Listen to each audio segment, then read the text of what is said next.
that on the page, base. The line begins bichday love. Right underneath the line that starts with oirin soif hasosu.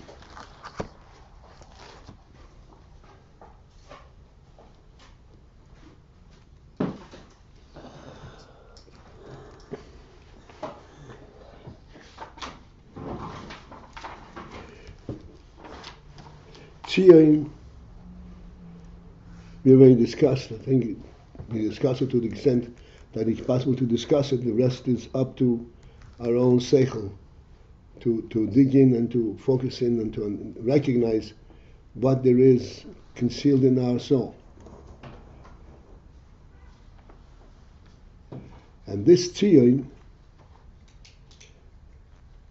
is concealed beyond concealment, because it's not even part of creation. It predates creation, and precedes creation.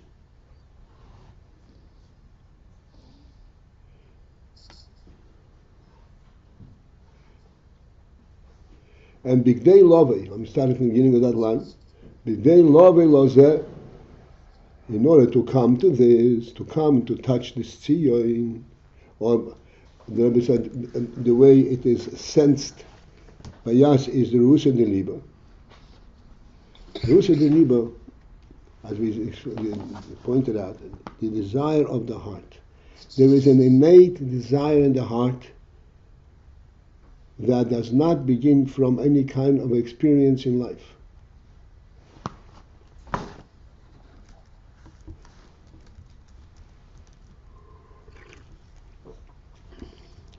That represent the experiential part of life.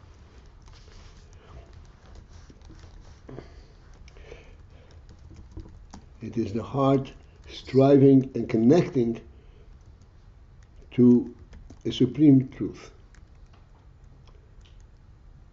RASHAB de Liebe. This is the Tzion aspect in the nefesh as it is mislabish in the guf.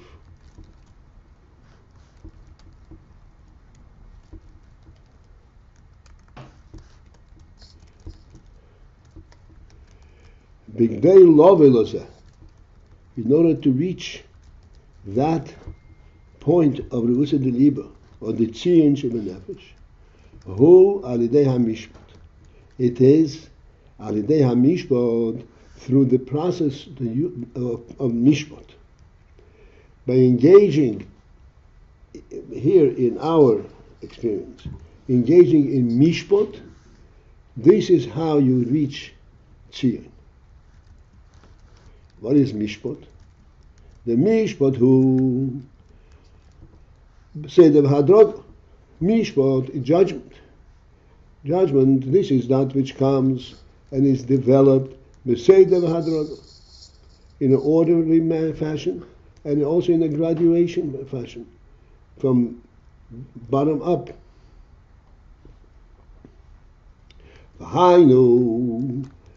Which means that this points pnimi. This is something. This takes place, and this is a process of pnimi.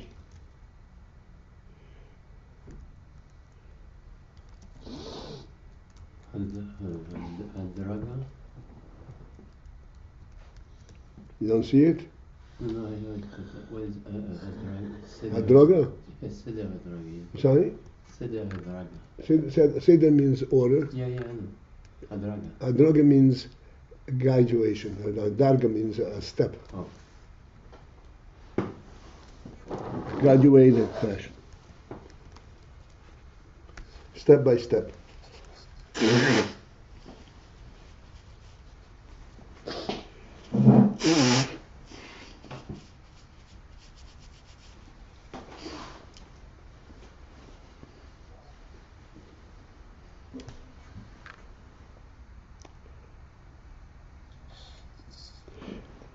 This Seder Hadroga is present in oy pnimi. We will discuss it there a little bit. In oy pnimi. What is oy pnimi? What is the definition of oy pnimi? Internalized oir, or internalizable oir. Sheba b'seder hishtalshelus, which comes down and it participates in order of hishtalshelus. Hishtalshelus means it's chaining down. The seder hadrogo, in an organized and in a graduating manner, the milo matu, of identifying the upper, higher things and lower things. Milo matu, upper and lower. This is the meaning from oy pnimi.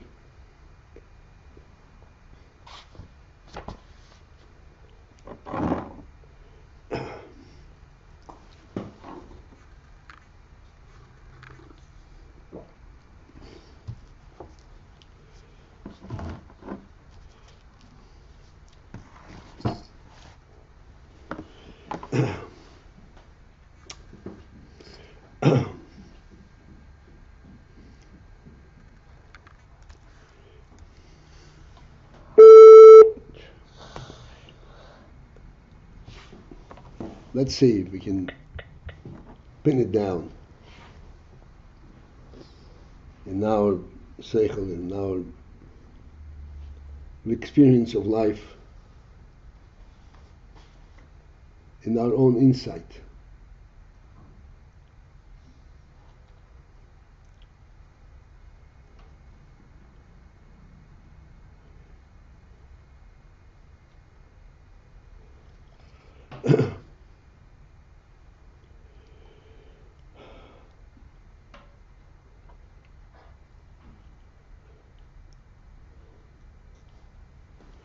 Oy pnimi, on a human level, from a human being's perspective.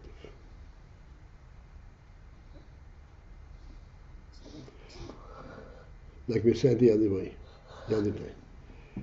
One is washing your hands. How do you wash your hands? How do you clean your hands? How do you retire your hands? By throwing water over the hands alternately from one hand to the other. Clearly this is not a cleansing method within worldly parameters.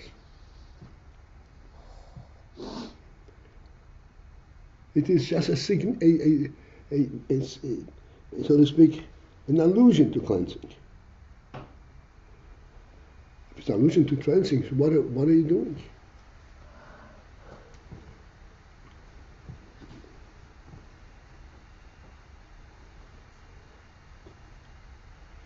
And the answer is what we are trying to clean out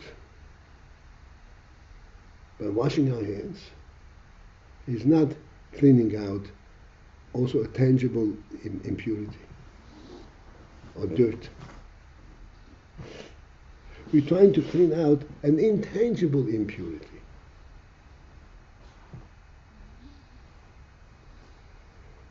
Where is this intangible impurity come from, and why does it bother us?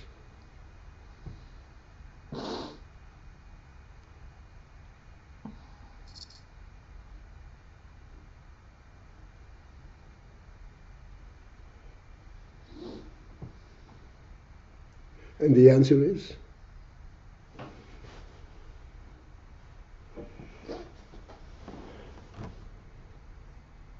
like the Alter Rebbe says in Tanya that we're learning now. Any thought that is not directed at Avodas Hashem, it may not be a bad thought. Oh, you're talking about the Tanya from yesterday about the woman who's committing adultery, right? Committing what? The Tanya from yesterday. Well, that's the whole, before the movement, the whole, Masha Einik, that which is not intended for Tzchon Hashem. Maybe doing good things. He's doing someone a favor. Or he is eating. Eating is a good thing because it strengthens him and he's supposed to be strong and healthy. But if he's eating Shiloi L'Shem Shomayim, which means he wants to be healthy because of his own experience, for his own benefit, not in order to be able to serve Hashem, that is already klipa. That already severs, distances him from God. Within one of the parameters, he's a fine gentleman.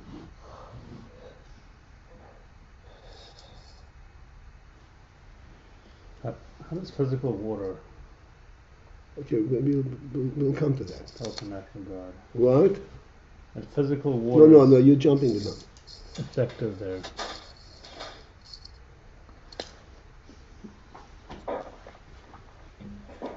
Before I go on, just want to preamble it. This you will understand only with pure seichel, not with seichel that you can touch in the world. Have you heard me? Yeah, I'm just talking about where we started from. No, we started from you using that as an example. We're trying to explain what's going on.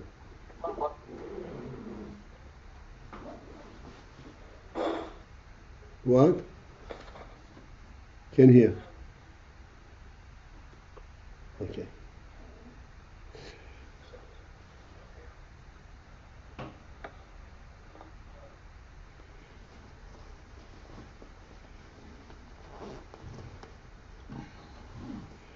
Koma, anything that is not directed at Avodas Hashem, this is already an impurity. And this has to be cleansed out. It has to be purified.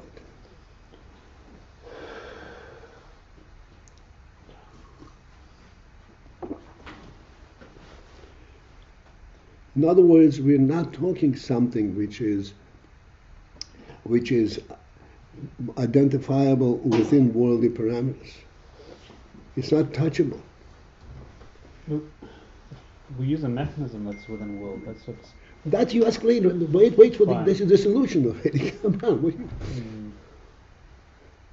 I'm saying you have to follow through so we understand what we're talking about. I'm just getting a disconnect, but okay. Why is this connected? Because we start out with a physical process saying it's not. 1 second. No, let me ask a question. What can it do? In order to answer the question, we go and we try to identify what it is supposed to do. Where is the disconnect? Where is the disconnect? Between the mechanism and the goal. The goal. We're first identifying the goal. The goal is to clean out something that's intangible. That's right. Any thought that's not for the sake of Hashem. That's right. Got it. Okay. 1 second. Okay. That is the goal. In other words, we're not talking about a tangible impurity, uncleanness. We're talking something. Why is anything that's not directed to Hashem an impurity?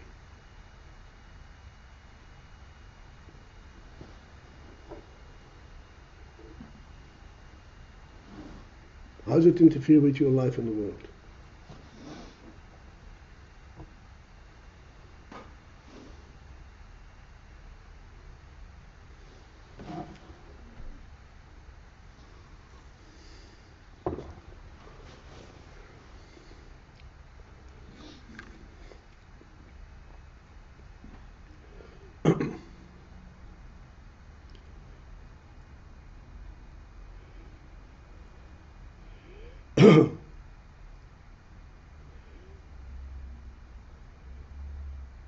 As we said before,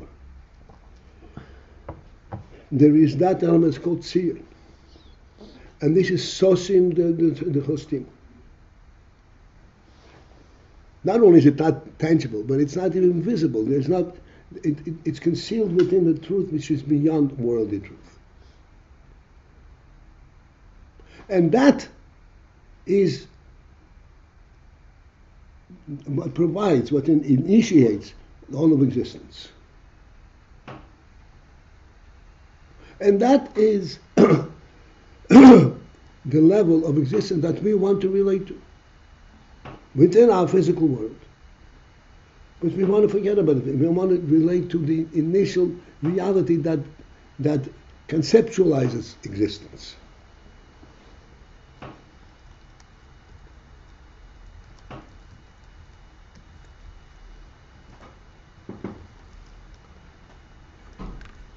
Conceptualize existence. And then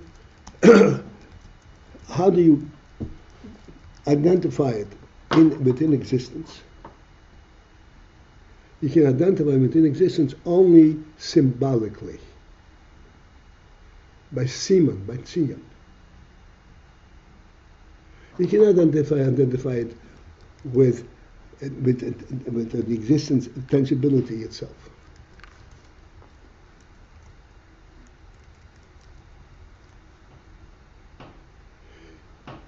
Symbolically, that's when you identify it. That's when you say, "Oh, this is." I really want to do away with the or go higher and go to the inception of existence, which is not a tangible existence. And this is how I'm going to relate to it through within existence. This is just symbolic.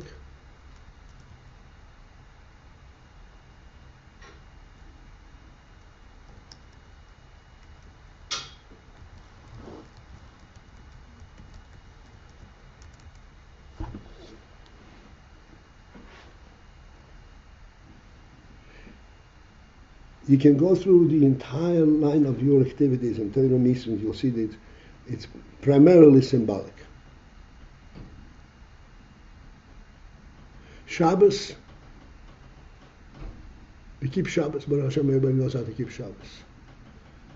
Mark this: if you move a heavy bench in your house, you're not violating Shabbos. You take a little handkerchief out in your pocket, and you're violating Shabbos.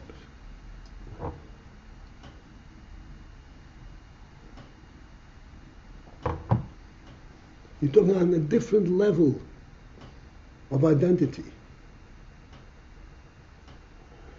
You're talking about the Tzion aspect in the world.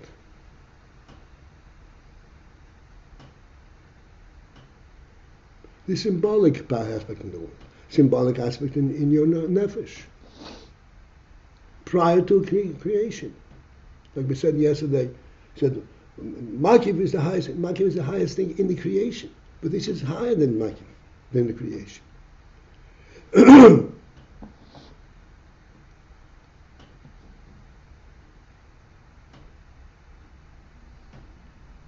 So washing your hands, symbolically,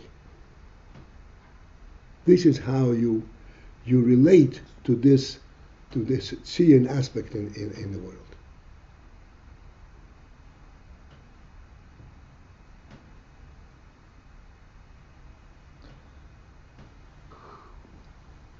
You still have a disconnect? We'll leave. Huh? Let's leave it alone.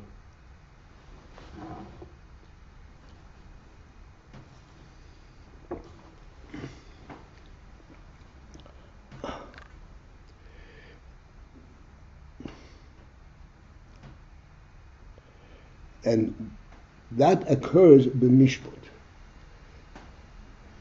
or pnimi.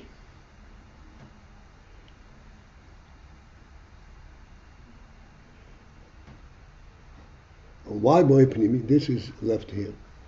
Sheba b'seder ishtalshelus, the oil that comes down b'seder ishtalshelus, within the process of creation. B'seder v'hadrogo, the milo mato. And has the entire organization of higher and lower. Going through this process of higher and lower going down all the way down to the point where it's mislabish and kelim. This is where you get to touch this Tzion, the Rusa de Liba.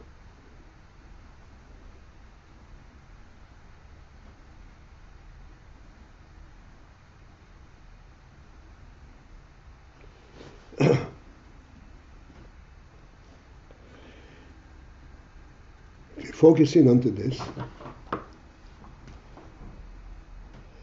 it is beside the Vadroga, it's entirely contained within the worldly structure.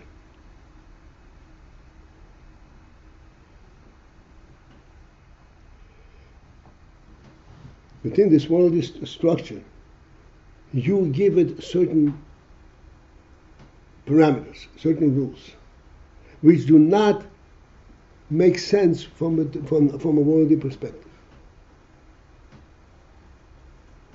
And you're acting them in the world. Like washing your hands is a physical wash.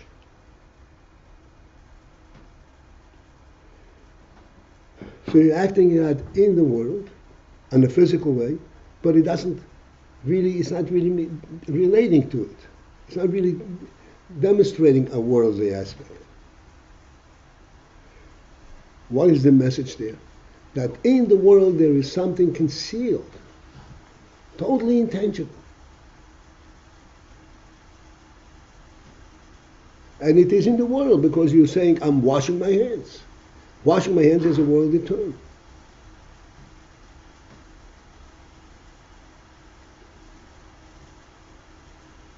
I'm using worldly terms,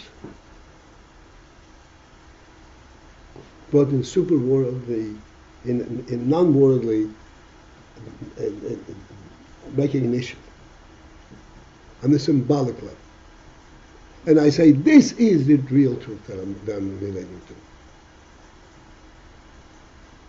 It's making the statement that this whole world, that really the essence of this world is not worthy at all.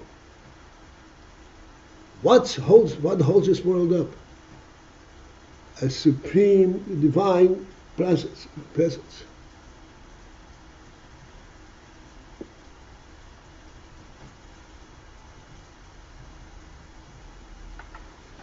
The mashal that we always use for this, which is really a proper mashal, but again it is within our experience and we lose sight of it.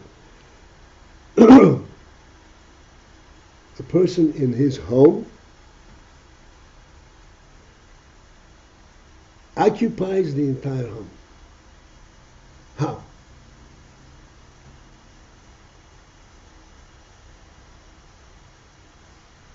It's a symbolic occupation.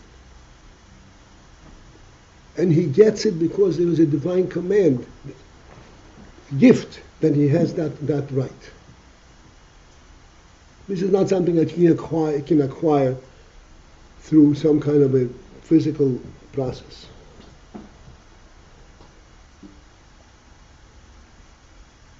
It's a symbolic reality, and yet this is the reality we live in.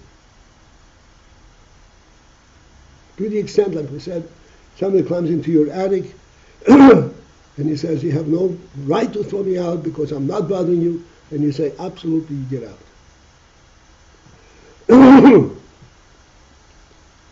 So this is mislabish by pnimi. This is pnimi mamash, but it's in your home. There's a definitive place and a definitive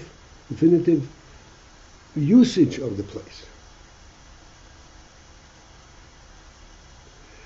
Through using this definitive usage of this home, you come to sense in the home something which is super worldly. Tzion b'mishpat. Somebody who is homeless, like Islam, he can also live in the world. He will never get to sense this intangible reality. Odom shein lebayis eni odom. If I have my food, I'm odom.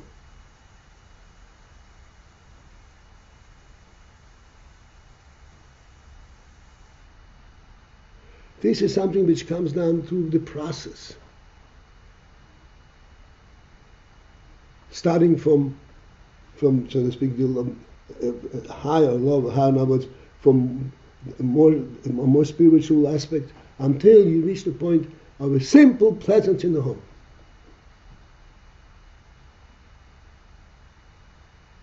Which is entirely mislapshus. There is no functional aspect there. No spiritual, no emotional, intellectual aspect at all. It's the Tzion of existence.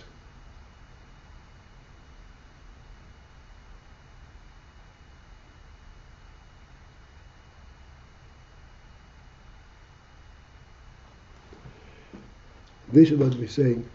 To the pnimi, this is how you redeem, you reached, when you touch the Tzion in the nefesh and the Tzion in the world.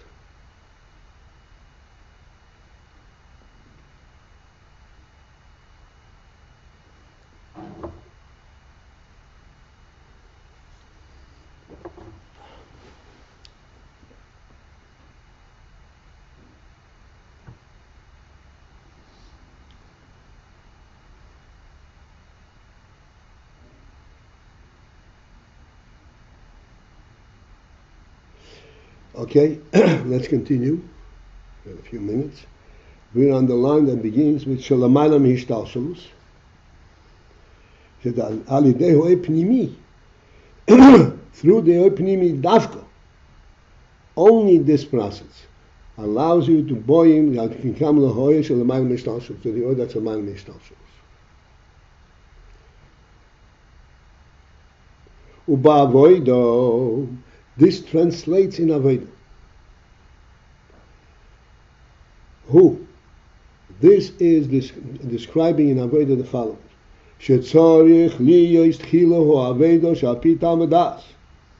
That first the Avodah has to start Avodah Pitam Vadas, which is definitely dictated, so to speak, Pitam Vadas, with reason and knowledge.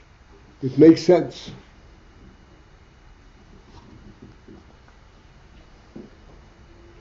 What comes to mind so it's a pinning down, is what the Gemara says, Derech Eretz Kodmul HaTorah. Derech Eretz. Derech Eretz means the path of the world.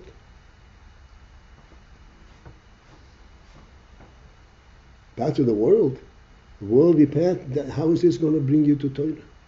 He says, Kodmul HaTorah, this is the preamble for Torah.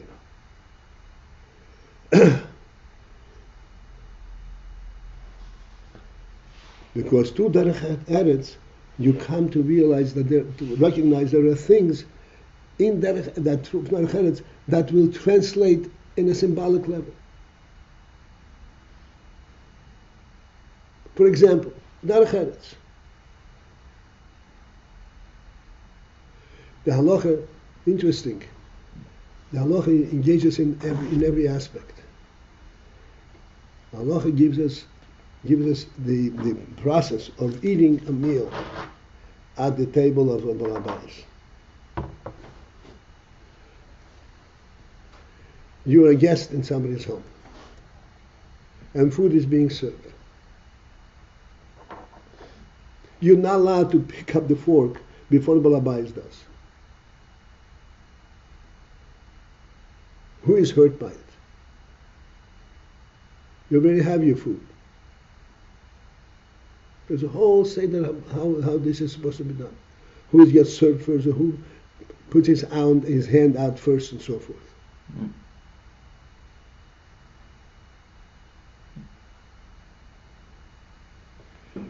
All of these extremely subtle rules, and halacha is engaged in that, are alluding to some kind of a super truth, of a Tzion aspect in our activity in the world.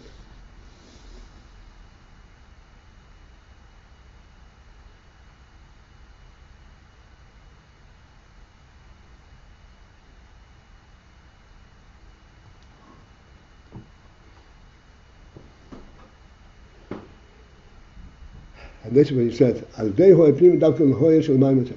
Ba'aveda shel lichni is chilo ha'aveda shel pitam v'das. The aveda has to start first. The aveda pitam v'das. Pitam v'das means that which simply makes sense within worldly parameters. Sheheim bekoiches pnimiyim. What is pitam v'das? This is bekoiches pnimiyim. This is the koiches, the internal koiches. Meaning koiches, koiches means, let's say, the moyach v'lev. This is where a person senses his own presence.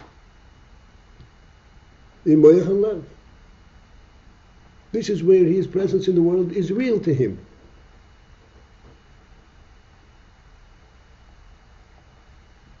His own reality has to now first be engaged in avodah.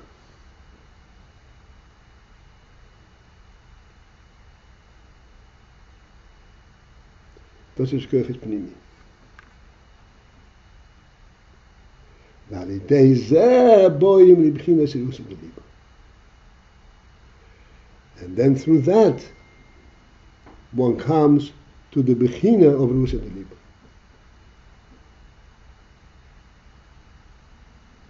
But first, engaging the koiches pnimi and recognizing, yes, this is a pitam v'das, but there is an aspect in this tam v'das, but the requirement itself is a symbolic requirement, which is higher than tam v'das. Through that, you buy him the arousal beliba.